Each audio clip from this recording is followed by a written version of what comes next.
예수께서 거기서 떠나 유대 지경과 요단강 건너편으로 가시니 무리가 다시 모여들거늘 예수께서 다시 전례대로 가르치시더니 바리새인들이 예수께 나와 그를 시험하여 묻되 사람이 아내를 버리는 것이 옳으니이까? 대답하여 이르시되 모세가 어떻게 너희에게 명하였느냐? 이르되 모세는 이혼 증서를 써주어 버리기를 허락하였나이다. 예수께서 그들에게 이르시되 너희 마음이 완악함으로 말미암아 이 명령을 기록하였거니와 창조 때로부터 사람을 남자와 여자로 지으셨으니 이러므로 사람이 그 부모를 떠나서 그 둘이 한 몸이 될지니라. 이러한즉 이제 둘이 아니요 한 몸이니 그러므로 하나님이 짝지어 주신 것을 사람이 나누지 못할지니라 하시더라. 집에서 제자들이 다시 이 일을 물으니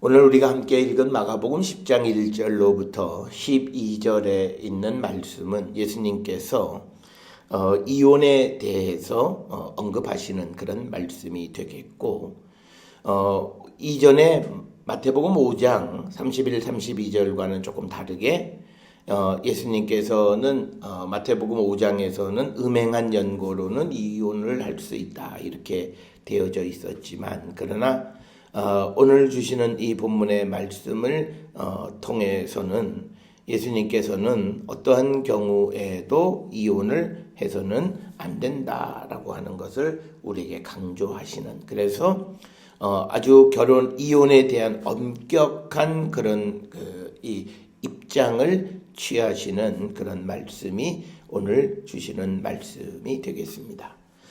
오늘 이 이혼에 관한 질문을 제기하는 것은 바리새인들이 오늘 주시는 2절에 나와 있는 것처럼 예수님을 시험하기 위해서 사람이 아내 버리는 것이 옳으니까 라고 하는 질문을 하게 됩니다.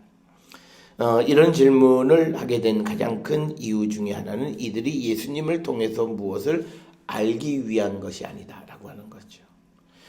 그래서 우리가 성경을 통해서 또는 하나님의 말씀을 접할 때 내가 정말 그 말씀의 깊은 의미를 깨닫고, 그리고 우리가 주님이 주시는 말씀의 참된 의미를 알려고 하는 그런 시도로서 무엇을 묻는 자들이 되어야지, 첫째는 내 지적인 욕구를 채우기 위한 질문이 되어서도 안 되고, 그리고 또 누구를 시험해 보려고 하는 그런 질문은 더더욱 안 된다라고 하는 것. 그래서 오늘 2절에 나와 있는 바리새인들은 예수님을 시험하기 위해서, 그래서 이 시험한다라고 하는 것은 예수님이 어떤 대답을 할지라도 예수님은 그들의 비난에 직면하게 될 것이다 라고 하는 것, 그것을 이제 암시해 주는 것으로서 어떤 사람이 사람 버리는 것이 옳으냐, 아내를 버리는 것이 옳으냐, 이 질문에 대해서 예수님도 그들의 의도를 아세요. 그러니까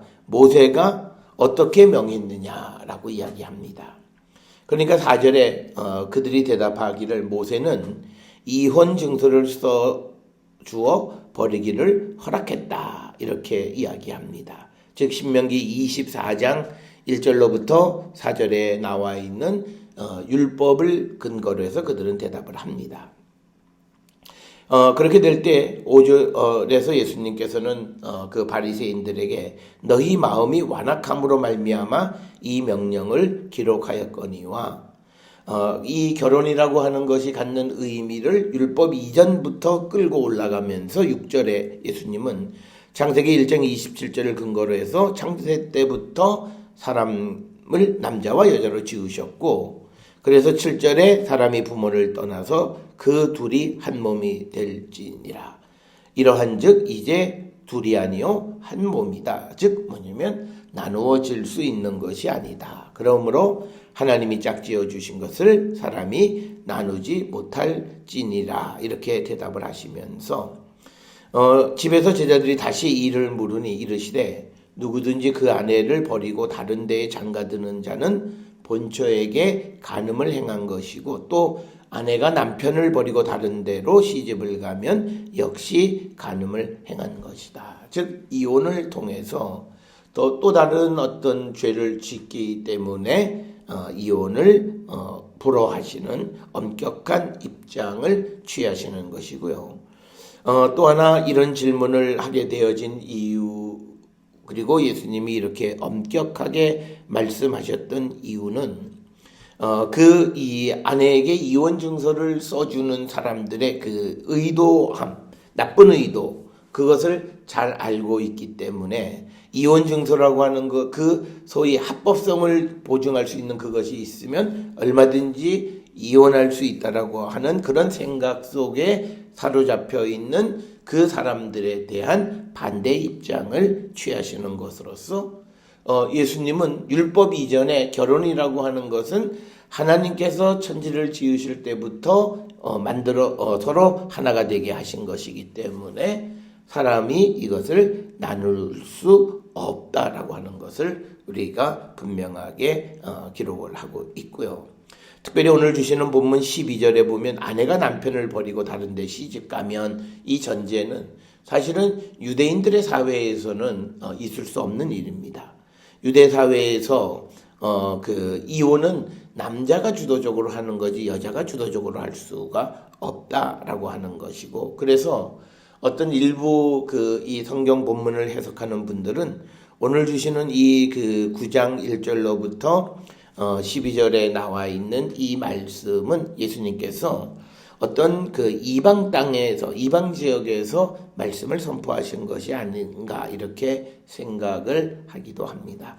그러나 오늘 주시는 11, 12절에서는 남편이 아내를 버리는 것, 그리고 아내가 남편을 버리고 다른 데로 결혼을 하게 되면 그것은 간음하는 것과 같다라고 하는 것. 그러면서 9절에 하나님이 짝지어 주신 것을 사람이 나누지 못할 것이다, 이렇게 말씀을 하면서 특별히 결혼의 중요성을 창조의 사건으로 끌고 올라가서 이것을 사람이 함부로 할 수 없다라고 하는 것, 그리고 더 나아가서는 하나님의 주권, 하나님이 결정해 주신 것을 사람이 함부로 그것을 어떻게 할 수가 없다라고 하는 것. 그래서 이것이 단순히 표면적으로 보여지는 것은 결혼의 문제, 이혼의 문제이지만, 그러나 이 말씀을 대답하시는 이 말씀 속에서 예수께서는 하나님의 주권을 인정하는 삶을 살아라. 그래서 하나님께서 둘을 하나로 짝지어 주셨기 때문에 이제는 둘이 아니라 한 몸이고 나누어질 수 있는 것이 아니라고 하는 것을 분명하게 말씀을 하심으로써 우리가 세상을 살아가면서 하나님 주신 것에 대한 소중함, 그것을 우리가 기억하는 삶을 살아야 된다라고 하는 것이고요. 그리고 또 하나 우리가 이 본문을 통해서 이해해야 되는 것은 성경 전체에서 우리가 간음은 하나님과의 관계, 결혼은 하나님과의 관계를 우리가 상징적으로 나타내는 그런 표현이 되겠습니다. 따라서 여기서 우리가 하나님과 결혼한 사람, 그 사람이 그 신부를 버릴 수 있겠는가? 즉 하나님과의 결혼 관계로 설명하는 하나님과의 관계를 버릴 수 없다라고 하는 거고, 이스라엘 백성들은 하나님께서 이 땅에 존재할 때부터 하나님과의 관계성 속에서 존재하도록 만들어주신 존재이기 때문에 이것을 사람이 함부로 나눌 수 없다라고 하는 것. 그래서 오늘 주시는 이 본문의 말씀은 우리가 하나의 결혼의 문제, 이혼의 문제를 통해서 예수님을 시험하려고 하지만 그 대답 속에서 예수께서는 하나님의 주권에 관한 것을 우리에게 강조하고 있고, 그리고 우리와 하나님 사이의 관계를 우리가 임의로 끊어버릴 수 없고, 그래서 우리가 마치 아내가 남편을 버리는 것처럼 우리가 아내인 격인 우리가 하나님을 버리고 다른 종교로 다른 믿음을 갖는다면 그건 역시도 간음과 마찬가지다. 우리가 이러한 사실은 구약 성경의 호세아서를 통해서 우리에게 상징적으로 잘 보여주고 있고, 그래서 성경에서 말하는 간음이라고 하는 말은 실질적으로 우리가 눈에 보이는 성적인 그런 타락의 모습이기도 하지만 더 깊은 의미는 영적인 타락의 모습이기도 하다라고 하는 것. 그래서 오늘 우리가 주시는 이 말씀 마가복음 10장 1절에서 12절은 결혼의 소중함을 분명 우리에게 강조하시는 것입니다. 그러면서도 우리와 하나님 사이의 관계는 우리가 임의로 끊어낼 수 있는 그런 관계가 아니라고 하는 사실 또한 우리에게 가르쳐주고 있는 그런 말씀이 되겠습니다. 따라서 오늘 주시는 말씀이 다른 예수님의 말씀에 비해서 굉장히 강력한 그런 말씀을 주시는 그런 이유는 우리가 어떤 경우에도 하나님을 떠나는 삶을 살아서는 안 됨을 우리에게 가르쳐주고 하나님이 우리에게 허락하신 것, 하나님이 우리에게 짝지어 주신 것, 이것을 소중히 여기며 살아가는 자가 되어야 함을 우리에게 가르쳐 주시는 그런 말씀이 되겠습니다. 오늘 주시는 말씀을 통해 우리의 결혼의 소중함, 그리고 우리에게 주신 모든 것, 하나님께서 주신 것의 소중함, 그것을 우리가 깨닫고 하나님께 감사하는 삶을 살기로 결단하는 우리 모두가 될 수 있기를 주의 이름으로 축원합니다.